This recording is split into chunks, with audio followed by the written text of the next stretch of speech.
Hello friends, learn in short में आपका एक बार फिर से स्वागत है। मेरा नाम है सरस और आप देख रहे हैं लर्न इन शॉर्ट। फ्रेंड्स, ये वीडियो में मैं आपको क्या बताने वाली हूँ वो आपको मेरे थंबनेल से तो पता चल ही गया होगा, लेकिन एक बार हम लोग इसको डिस्कस कर लेते हैं। मैं ये आपके साथ डिस्कस करना चाहती थी और आपको कुछ बातें बताना चाहती थी, तो बिना पार्ट को स्किप किए इस वीडियो को अच्छे से देखिएगा आप और समझने की कोशिश करिएगा। सो फ्रेंड्स, देखिए, मेरा ये कहना था कि इस वीडियो का जो ये टॉपिक है कि कॉन्ट्रेक्चुअल जो वैकेंसी है उसकी क्या रियलिटी है। तो बात हम लोग कर लेते हैं सबसे पहला कि सबसे पहली बात कि देखिए, सबसे पहला रियलिटी तो ये है कि इस साल भर्ती प्रक्रिया कॉन्ट्रेक्चुअल वालों की क्या है। देखिए, हर साल नॉर्मल वे में ले लिया जाता था लोगों को, और ज़्यादातर ये लोग क्या करते हैं कि जो पुराने इनके एम्प्लॉय हैं, ये अच्छी बात भी है, मतलब कि इसको वैसे तो देखिए दो वे है इस बात का कि आप पुराने को ही बार बार चांस दे रहे हैं और आप नए को मौका नहीं दे रहे हैं, और दूसरा ये है कि पुराने हैं तो काम जानते हैं तो अच्छा है, बार बार नए लोगों को भरने की क्या ज़रूरत है। तो इससे अच्छा कि वो इंटरव्यू ही ना कराएं, अपने पुराने वाले को का ही इंटरव्यू ले लें और वापस से उनको रख लें। तो ये लोग 4 गुना 5 गुना इंटरव्यू कराते हैं। तो क्यों है ऐसा? देखिए, ये इन लोग का सिर्फ एक फॉर्मेलिटी होता है इंटरव्यू की प्रक्रिया। जैसे मेरे कई व्यूअर का कहना था कि आप गलत इन्फॉर्मेशन दे रही हैं, वहाँ पे कोई सवाल नहीं पूछा जाता है। तो ऐसा देखिए नहीं था। मैंने बोला था कि हर जगह का क्राइटेरिया अलग अलग है और हर जगह अपने तरीके से वो लोग इंटरव्यू ले रहे। कई जगह पे ज़्यादा क्वेश्चन लिया जा रहा है और कई जगह पे आपसे कुछ पूछा ही नहीं जा रहा है, आपको ऐसे ही छोड़ दिया जा रहा है क्योंकि उन्हें रखना ही नहीं है। तो जहाँ अगर रखना नहीं है तो वो लोग देखिए सिर्फ एक फॉर्मेलिटी कर रहे हैं। जैसे कि एक बात कर लें, यूपी का एक है, मैं उस उस डिस्ट्रिक्ट का नाम नहीं लूँगी। तो यूपी का बस मैं बता दे रही हूँ कि यूपी में एक शहर में इंटरव्यू था 28 मार्च को। तो मेरी एक पहचान की मतलब क्लासमेट है, मेरे साथ पढ़ती थी वो। तो मैंने ही उनको ये बोला कि आप जाइए और इंटरव्यू दीजिए। तो वो मेरे कहने पे इंटरव्यू देने गई। तो मैंने कहा कि चलिए, ज़रूरी नहीं है कि आपको रख लें, लेकिन एक जानकारी नॉलेज लेने के लिए ज़रूरी नहीं ना होता है कि हम लोग 20-50 भी इंटरव्यू दे दें और वो हम लोग को रख लें। कुछ लोग रख लेते हैं और कुछ नहीं रखते हैं। तो ज़रूरी नहीं होता। हम लोग इंटरव्यू देते क्यों हैं कि हम लोग का कम्युनिकेशन स्किल अच्छा हो, हम लोग के अंदर हेजिटेशन ना हो, हम लोग का फेस करने के लिए तत्पर रहें। तो इंटरव्यू इसलिए दिया जाता है। ज़रूरी नहीं है कि इंटरव्यू दें और वो जॉब मेरा लग ही जाए। तो वो जो मेरी फ्रेंड है, वो मैंने उनके कहा कि आप जाइए इंटरव्यू देने और देखिए क्या होता है। वो ऑलरेडी एक टीचर हैं, वो ऑलरेडी एक स्कूल में कार्यरत हैं अभी फ़िलहाल आईसीएससी बोर्ड में। छोटे बच्चों को पढ़ाती हैं वो, पीआरटी नहीं, पीआरटी से भी छोटे बच्चों को पढ़ाती हैं। तो वो मेरे कहने पे वहाँ पे चली गई इंटरव्यू देने, लेकिन वहाँ पे साफ साफ बोल दिया गया, नोटिफिकेशन निकाला उन्होंने कि पीआरटी की वैकेंसी है और टीजीटी की वैकेंसी है, पीजीटी की वैकेंसी है, लेकिन सिर्फ 1 या 2 वैकेंसी उनके यहाँ खाली थी। उन्होंने अपने पुराने ही एम्प्लॉय को रख लिया। सिर्फ उन्होंने एक फॉर्मेलिटी अदा किया इंटरव्यू लेकर, और वहाँ पे उन्होंने साफ साफ बोल भी दिया कि देखिए यहाँ पे वैकेंसी नहीं है। सिर्फ वो लोग साफ साफ बता दिए। कई जगह पे चलिए ये था अच्छा कि उन्होंने साफ साफ बता दिया। तो कई वहाँ पे जो इंटरव्यू देने गए थे वो बैठ के वेट कर रहे थे कि चलो ठीक है, एक हम लोग देने का कम से कम पता तो चल जाए कि इंटरव्यू होता क्या है। तो हुआ हो क्या रहा था कि उन्हें बुला रहे थे, और देखिए लास्ट मोमेंट का ये इंटरव्यू था क्योंकि मार्च के बाद इंटरव्यू नहीं होता है। तो वो 28 तारीख 30 तारीख तक लास्ट इंटरव्यू हुआ है कई जगह।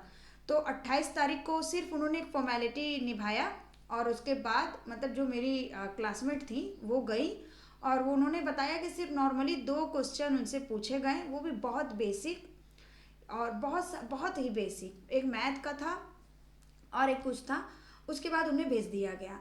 तो वो बैठी रही इसलिए कि शायद मैं इंटरव्यू दूँ तो उससे मेरा नॉलेज कुछ बढ़े।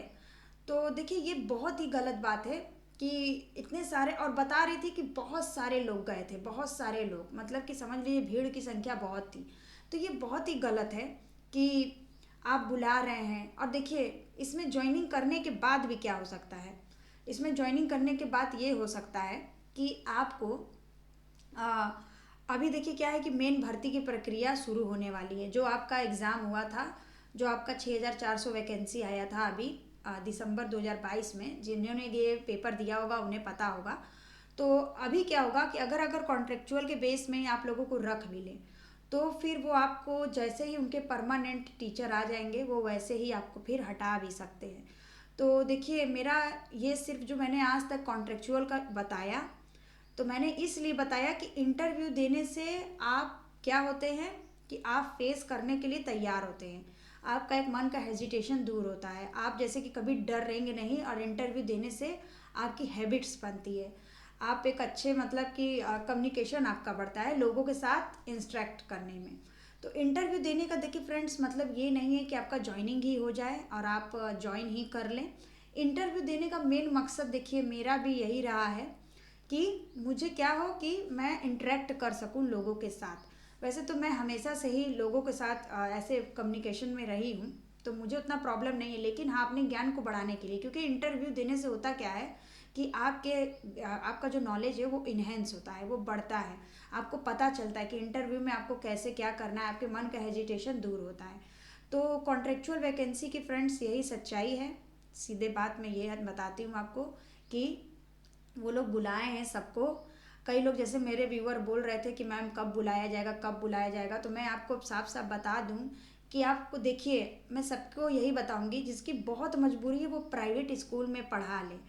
इसमें क्या है कि अगर आपको मान लीजिए एक हफ्ते बाद बुला भी लेते हैं, और जुला जो मेन इंटरव्यू की प्रक्रिया है, जो आपका मेन भर्ती आया था, वो आपका देखिए मई से स्टार्ट होगा। गर्मी की छुट्टी में भी इंटरव्यू चलता रहेगा जो मेन वाला है, और बहुत होगा तो सितंबर या अक्टूबर तक ये लोग भर्ती करवा लेंगे। तो अगर इस अप्रैल में भी कॉन्ट्रेक्चुअल वाले में कोई जाता है तो उसकी नौकरी फिर ज़्यादा दिन के लिए नहीं रहेगी, क्योंकि क्या है कि वो जो पद खाली होगा वो मेन वाले को दे देंगे।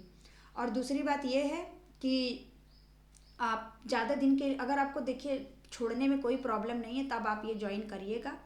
उसके अलावा नहीं तो आप मत ज्वाइन करिएगा। मेरा तो ये कहना है कि 1-2 महीने के लिए आप क्या ज्वाइन करते हैं, अगर आपके पास एक्सपीरियंस है तो। अगर आपके पास एक्सपीरियंस नहीं है तो आप 1-2 महीने के लिए ज्वाइन कर सकते हैं। अगर आपको लगे कि जैसे कि किसी को घर नहीं चलाना होता है अपना, उसको अपने नॉलेज के लिए करना होता है। अगर किसी को घर चलाना है तो मैं उसको तो ये सजेस्ट नहीं दूंगी कि वो ज्वाइन करे, क्योंकि फिर अगर 2 महीने बाद उसे निकाल देंगे तो वो तुरंत में कहाँ से तत्काल में टीचर का जॉब पकड़ेगा। अगर वो टीचर प्रोफेशन में है तो वो अदर जॉब नहीं कर सकता है, क्योंकि कई लोगों का ऐसा होता है कि वो अदर जॉब नहीं कर सकते हैं, जिस प्रोफेशन में है वही जॉब करना वो पसंद करते हैं।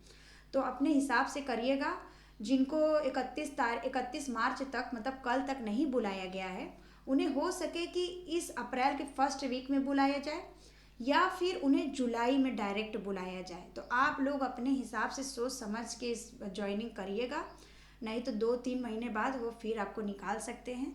बाकी कई व्यूअर का कमेंट था कि मैम आप क्या करती हैं कि आप सेलेक्टेड हो गया नहीं है, तो मैं इसके रिगार्डिंग वीडियो बनाऊंगी कि हाँ मैं सेलेक्टेड हूँ कि नहीं हूँ। मैंने जो इंटरव्यू दिया था वो लिस्ट में मेरा क्या नाम आया था नहीं आया था। सो फ्रेंड्स, इस वीडियो में इतना ही। मुझे आपको कॉन्ट्रेक्चुअल जॉब की कुछ सच्चाई बतानी थी, जो वो लोग बुलाकर इंटरव्यू ले रहे हैं और उसके बाद फिर रख नहीं रहे, क्योंकि वो पुराने एम्प्लॉय को ही रख ले रहे हैं, उनके यहाँ वैकेंसी खाली नहीं रह रहा है। ये सिर्फ ऊपर के एक जो ऊपर का मेन होता है, जो उनकी मेन ऑफिस का एक फॉर्मेलिटी ये लोग निभाते हैं कि इसका ये जो हर साल की प्रक्रिया है इसको निभाना है। मेरे हिसाब से तो ये प्रक्रिया को बंद कर देनी चाहिए, क्योंकि क्या होता है कि बस ये टाइम वेस्ट करने का ही कारण है। और एक मतलब कि ऐसा करें कि बच्चों को भी पढ़ाने के लिए टीचर अवेलेबल हो, और ऐसा ना हो कि कभी भी रखे कहीं भी निकाले। एक टीचर के साथ और बच्चों के साथ खिलवाड़ ना किया जाए, ये ऊपर लेवल तक का होता है। ऐसी प्रक्रिया की जाए कि हर साल वैकेंसी आए और कॉन्ट्रेक्चुअल का कोई रूल ही ना हो। सीधे सीधे ये लोग परमानेंट रखे कि अगर मुझे कक्षा 1 से 5 तक का 4 सब्जेक्ट का टीचर चाहिए, हिंदी इंग्लिश मैथ और ईवीएस, तो फिर हिंदी इंग्लिश मैथ ईवीएस का उतना टीचर वहाँ अवेलेबल होना चाहिए, कि कॉन्ट्रेक्चुअल का ये नौबत ही हटा देना चाहिए। फ्रेंड्स, आप लोग का क्या कहना है इस वीडियो को देखने के बाद ज़रूर कमेंट में बताइएगा। और भी आपके कोई सवाल है तो मुझसे कमेंट के थ्रू पूछिए। अब जिनको कॉन्ट्रेक्चुअल में पकड़ना होगा वो जॉब पकड़ लेगा, जिनको नहीं करना होगा वो कुछ अदर अपना देखे। और अब हम लोग कुछ वीडियो में टॉपिक में बात करेंगे कि हमें और कैसे प्रिपरेशन करना है और कैसे हमें तैयारी को बढ़ाना है। सो फ्रेंड्स, इस वीडियो में इतना ही। मिलते हैं आपसे नेक्स्ट वीडियो में। तब तक के लिए बाय बाय। वीडियो पसंद आए तो वीडियो को लाइक कर दे, चैनल को सब्सक्राइब कर दे और अपने दोस्तों के साथ शेयर करें।